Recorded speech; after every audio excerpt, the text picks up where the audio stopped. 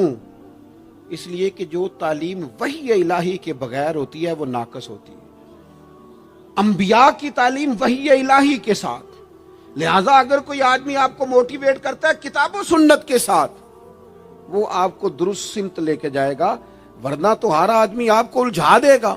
میرے بھائی، نبی پاک کا اسوہ حسنہ، ہمارے ہاں لوگوں نے سنت شریعت سمجھ کس کو لیا ہے؟ ہمارے ہاں لوگوں نے سنت شریعت سمجھا ہے صرف پگڑی باندھ لی، بہت عظیم سنت ہے امامہ باندھنا۔ بعض لوگوں کا خیال ہے صرف داڑھی رکھنا، داڑھی بہت عظیم سنت، بہت عظیم سنت، انبیاء کرام کی پسند ہے۔ اور آپ کو پتہ ہے اللہ تعالیٰ نے عورتوں کو داڑھی دی ہی نہیں، یہ مرد کا زیور ہے۔ ہاں یہ مردانہ کام ہے، داڑھی مرد کا زیور ہے۔ اور پھر یہ آپ کے جسم کا حصہ ہے، داڑھی کا وزن کوئی نہیں ہوتا۔ پوچھ لیں جنہوں نے بڑی رکھی ہے، بے شک ان سے بھی پوچھ لیں، یہ وجود کا حصہ ہے، اس کا کوئی وزن، کوئی پریشانی۔ اور ایک اور بات نوجوانوں آپ سے کہہ دوں چلتے چلتے، بغیر داڑھی کے آپ سونے لگ رہے ہوں تو لوگ کہیں گے پیارے لگ رہے ہو، اچھے لگ رہے ہو، خوبصورت لگ رہے ہو۔ اور داڑھی کے ساتھ اگر کسی کو پیارے لگو نا تو جو تعریف کرے گا وہ تو تعریف ہی بڑی روحانی قسم کی ہے، وجدانی۔ یعنی آپ داڑھی کے ساتھ اچھے لگیں تو لوگ کہتے ہیں کتنا نورانی چہرہ ہے۔ اب دیکھو اس تعریف کے پیچھے جو جملوں کی ترتیب ہے اس میں حسن کتنا، داڑھی، امامہ، سفید لباس، اور پھر یہ کہ مسواک کرنا بڑی اعلیٰ سنتیں ہیں، میٹھا کھانا بڑی اعلیٰ سنت۔ لیکن یہی 4-5 سنتیں نہیں میرے بھائی حضور کی، یہ بہت بڑا مسئلہ ہے۔ بعض لوگ سمجھ فلاں جی سنت شریعت پہ عمل کرتا ہے، کیا کرتا ہے کہ داڑھی پگڑی والا ہے، وہ خدا کے بندے یہ عظیم سنت ہے، کون اس کا انکار کر رہا ہے؟ لیکن نبی پاک کا تو اسوہ حسنہ ہے، اس کے پیچھے تو پوری زندگی ہے۔ ادھر دیکھو میرے، اچھا پھر ایک اور بات، بعض لوگ سمجھتے ہیں میٹھا بولنا صرف سنت ہے اور اخلاق کی علامت ہے، صرف میٹھا بولنا۔ آپ نے ناراض نہیں ہونا، میٹھا تو بعض بندے اپنے مطلب کے لیے بھی بولتے ہیں، وہ کام نکلوانے کے لیے بڑا میٹھا میٹھا بول رہے ہوتے ہیں۔ اور یہ سنو میرے بھائی، صرف میٹھا بولنا ہی سنت نہیں، ہمیشہ سچ بولنا سنت ہے، ہمیشہ صحیح بات کرنا، دیانتدار رہنا۔ تو سمجھتا ہے 4-5-6-8 چیزیں ہی سنت ہیں؟ او خدا کے بندے، نبی پاک کی جو ادا سب سے پہلے دنیا کے سامنے آئی، اور حضور کی جس ادا سے، سنت سے لوگوں کو سب سے پہلے واقفیت ہوئی، شور نہیں پڑ جاتا کسی چیز کا دنیا میں، معاشرے میں، فلاں بندہ یہ کرتا ہے، فلاں ایک بندے کا ایک چیز تعارف بن جاتی ہے، تعارف۔ کوئی چیز لوگوں کے وجود کے ساتھ، نام کے ساتھ سابقہ لاحقہ بن جاتی ہے۔ جو چیز سب سے پہلے جس سے لوگوں نے میرے نبی پاک کا تعارف کیا اور لیا، ادھر دیکھو نوجوانوں میری طرف، جس چیز سے سب سے پہلے حضور کی جس ادا سے لوگ واقف ہوئے تھے وہ تو صادق اور امین ہونا ہے۔ سب سے پہلے لوگ واقف ہوئے تھے کہ ہمیشہ سچ بولتے ہیں، ہمیشہ سچ۔ ملت کا جوان تو لوگوں کو ہنسانے کے لیے جھوٹ بولتا ہے، کوئی فائدہ نہیں، کوئی فائدہ نہیں۔ جھوٹ بولنے کے لیے ڈنگے مارتے ہیں، بڑکے مارتے ہیں، میں یہ ہوتا ہوں، میں وہ ہوتا ہوں۔ جھوٹ بولتے ہو، کیوں زیادتیاں کرتے ہو اپنے ساتھ؟ نبی پاک علیہ السلام کی تو پہلی ادا، پہلی سنت جس سے لوگ واقف ہوئے وہ صادق اور امین ہونا ہے، اور لوگ کمزوری دکھاتے ہیں۔ میں آپ سے عرض کروں، آج پتہ ہے میرے ملک کا حال کیا ہے؟ آج اتنے درد میں ہیں لوگ، اتنی تکلیف میں ہیں۔ وہ امیر لوگ تو پیٹرول پہ بحث کرتے ہیں، پیٹرول پہ زیادہ تر وہ لوگ بحث کرتے ہیں جن کی گاڑیاں بڑی ہوتی ہیں۔ غریب پیٹرول پہ بحث نہیں کرتا، وہ تو کہتا ہے کرایہ 10 روپے بڑھ گیا بس کا، کیونکہ اس کو تو بس میں آنا جانا ہے، پیٹرول سے تو اس کا لینا دینا نہیں۔ یہ تو امیروں کی باتیں، تگڑے لوگوں کی باتیں۔ یہ سارا عالم، اس ملک کا سب سے بڑا مسئلہ نہ قانون کا ہے، نہ معیشت معاشرت کا ہے، اس ملک کا سب سے بڑا مسئلہ دیانتداری کا ہے۔ یہاں اگر دیانتداری ہو جائے، سچ بولنے والا، بات کرنے والا سچ بولے۔ اذان سن لیں جی پہلے، ڈاکٹروں کے بارے میں رائے کیا ہے؟ چلیں بتائیں وابڈا والوں کے بارے میں رائے کیا ہے؟ آپ